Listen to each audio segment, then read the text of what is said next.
السلام علیکم ناظرین، آج ہم سننے جا رہے ہیں ایک عظیم نبی کی حقیقی کہانی۔ یہ وہ ہستی ہیں جنہیں اللہ تعالیٰ نے بہت سی آزمائشوں میں ڈالا اور ہر وہ امتحان میں کامیاب ہوئے۔ آئیے چلتے ہیں اور جانتے ہیں حضرت ابراہیم علیہ السلام کی زندگی کا سفر۔ حضرت ابراہیم علیہ السلام اللہ کے برگزیدہ نبی تھے جن پر کئی کٹھن آزمائشیں آئیں، لیکن وہ ہر بار صبر اور ایمان کے ساتھ ڈٹے رہے۔ حضرت ابراہیم علیہ السلام کا تعلق عراق کے مشہور شہر بابل سے تھا۔ وہیں آپ کی پیدائش ہوئی۔ آپ کے والد بتوں کو تراشتے اور بیچتے تھے اور خود بھی ان کی پرستش کرتے تھے۔ ابراہیم علیہ السلام نے اپنے والد اور اپنی قوم سے سوال کیا، تم کس کی عبادت کرتے ہو؟ وہ بولے، ہم تو ان بتوں کو مانتے ہیں۔ ابراہیم علیہ السلام نے فرمایا، جب تم ان بتوں کو پکارتے ہو تو کیا یہ تمہاری بات سنتے ہیں؟ کیا یہ تمہیں نفع یا نقصان پہنچا سکتے ہیں؟ لوگوں نے جواب دیا، ہمیں اس کا کچھ علم نہیں، ہم نے تو اپنے آباء و اجداد کو ایسا ہی کرتے پایا ہے۔ اللہ تعالیٰ نے ابراہیم علیہ السلام کو کم عمری میں ہی ہدایت عطا فرما دی، اس لیے انہوں نے کبھی لمحہ بھر کے لیے بھی بتوں کی عبادت نہیں کی۔ آپ نے اپنے والد کو سمجھانے کی کوشش کی اور فرمایا، ابا جان، مجھے ایسا علم ملا ہے جو آپ کے پاس نہیں، اس لیے آپ میرے ساتھ ہو جائیے، میں آپ کو سیدھی راہ دکھاؤں گا۔ ابا جان، شیطان کی غلامی مت کیجیے، بے شک شیطان اللہ کا نافرمان ہے۔ ابا جان، مجھے اندیشہ ہے کہ آپ پر اللہ کا عذاب نہ آ پڑے اور آپ شیطان کے ساتھی نہ بن جائیں۔ والد نے سختی سے جواب دیا، اے ابراہیم، کیا تو میرے معبودوں سے منہ موڑ چکا ہے؟ اگر تو باز نہ آیا تو میں تجھے سنسار کر دوں گا۔ مجھ سے دور ہو جا اور دوبارہ کبھی نظر نہ آنا۔ ابراہیم علیہ السلام نے نرمی سے کہا، آپ پر سلامتی ہو، میں اپنے رب سے آپ کی بخشش کے لیے دعا کرتا رہوں گا۔ والد کے سخت جواب کے بعد ابراہیم علیہ السلام نے ان سے الگ ہو جانے کا فیصلہ کر لیا۔ ابراہیم علیہ السلام بت پرستی کو سخت ناپسند کرتے تھے۔ عید کے دن ان کی قوم کے لوگ کھانا بنا کر اپنے معبودوں کو سامنے رکھ دیتے، پھر شہر کے باہر میدان میں جمع ہو کر کھیل تماشے کرتے اور خوشیاں مناتے۔ شام کو واپس آ کر کھانا بطور تبرک کھاتے۔ ایک دفعہ جب عید کا دن آیا تو سب لوگ تیار ہو گئے، لیکن ابراہیم علیہ السلام تیار نہ ہوئے۔ وہ لوگ جانے سے پہلے ابراہیم علیہ السلام کے پاس آئے اور پوچھا، کیا آپ ہمارے ساتھ نہیں چلیں گے؟ ابراہیم علیہ السلام نے آسمان کی طرف دیکھا اور کہا، میں بیمار ہوں۔ لوگوں نے انہیں وہیں چھوڑا اور خود میدان کی طرف نکل پڑے۔ جب وہ لوگ جا چکے تھے تو ابراہیم علیہ السلام بتوں کے پاس پہنچے۔ انہوں نے دیکھا کہ ان کے پاس کھانا رکھا ہے، مگر ان بتوں نے ہاتھ تک نہیں لگایا۔ ابراہیم علیہ السلام نے ان سے کہا، تمہارے سامنے اتنا کھانا رکھا ہے، تم اسے کھاتے کیوں نہیں؟ تم بولتے کیوں نہیں؟ پھر ابراہیم علیہ السلام نے کلہاڑا اٹھایا اور زور سے مار کر چھوٹے بتوں کو توڑ ڈالا۔ البتہ بڑے کو چھوڑ دیا اور کلہاڑا اسی کے کندھے پر رکھ دیا۔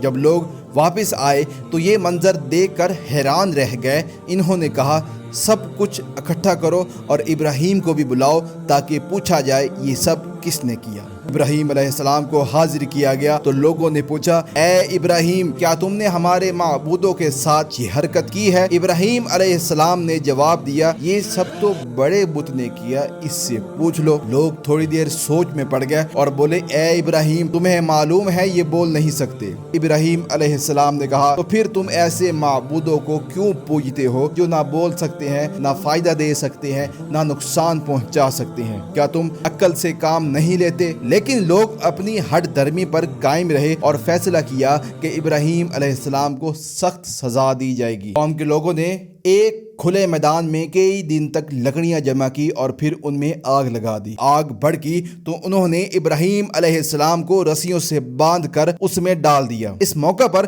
ابراہیم علیہ السلام نے دعا کی، حسبنا اللہ و نعم الوکیل، میرے لیے اللہ کافی ہے، وہی بہترین کارساز ہے۔ اللہ نے آگ کو حکم دیا، اے آگ ابراہیم پر ٹھنڈی اور سلامتی والی ہو جا۔ چنانچہ آگ ٹھنڈی ہو گئی۔ آگ نے ابراہیم علیہ السلام کے کپڑے نہ جلائے اور نہ ہی ان کے جسم کو کوئی نقصان پہنچایا، صرف وہ رسیاں جلی جن سے انہیں باندھا گیا تھا۔ لوگ آگ کے ارد گرد کھڑے تھے اور یہ منظر دیکھ رہے تھے، لیکن یہ حیران رہ گئے کہ ابراہیم علیہ السلام آگ کے درمیان سلامت بیٹھے ہیں۔ یہ بہت بڑا معجزہ تھا، مگر پھر بھی ان کی قوم میں سے صرف لوط علیہ السلام ایمان لائے، باقی سب کفر پر قائم رہے۔ اس وقت بابل پر نمرود نامی بادشاہ کی حکومت تھی۔ جب اس کے دربار میں یہ خبر پہنچی تو اس نے ابراہیم علیہ السلام کو حاضر کرنے کا حکم دیا۔ بادشاہ نے ان سے پوچھا، تمہارا رب کون ہے؟ ابراہیم علیہ السلام نے جواب دیا، میرا رب وہ ہے جو زندگی دیتا ہے اور موت دیتا ہے۔ نمرود نے کہا، یہ کام میں بھی کرتا ہوں۔ اس نے 2 آدمی منگوائے، ایک کو قتل کر دیا اور دوسرے کو زندہ چھوڑ دیا، اور کہنے لگا، دیکھا میں بھی زندگی اور موت دیتا ہوں۔ ابراہیم علیہ السلام نے کہا، میرا رب سورج کو مشرق سے نکالتا ہے، اسے مغرب سے نکال کر دکھا۔ یہ سن کر نمرود خاموش ہو گیا، اس کے پاس کوئی جواب نہ تھا۔ آخر کار اس نے حکم دیا، ابراہیم علیہ السلام کو شہر سے بدر کر دیا جائے۔ ابراہیم علیہ السلام عراق چھوڑ کر شام کی طرف روانہ ہوئے، جہاں آپ نے اپنی چچا زاد بہن سارہ علیہ السلام سے نکاح کیا۔ وہاں کے لوگ بتوں کے بجائے ستاروں کو پوجا کرتے تھے۔ ابراہیم علیہ السلام نے انہیں غور و فکر کی دعوت دی۔ جب ایک تارا نکلا تو کہا، یہ میرا رب ہے، مگر جب وہ غروب ہو گیا تو فرمایا، یہ میرا رب کیسے ہو سکتا ہے جو ڈوب جائے۔ اسی طرح جب چاند دیکھا تو کہا، یہ میرا رب ہے، لیکن صبح ہوتے ہی وہ بھی غائب ہو گیا تو فرمایا، جو رب غروب ہو جائے اور غائب ہو جائے وہ رب نہیں ہو سکتا۔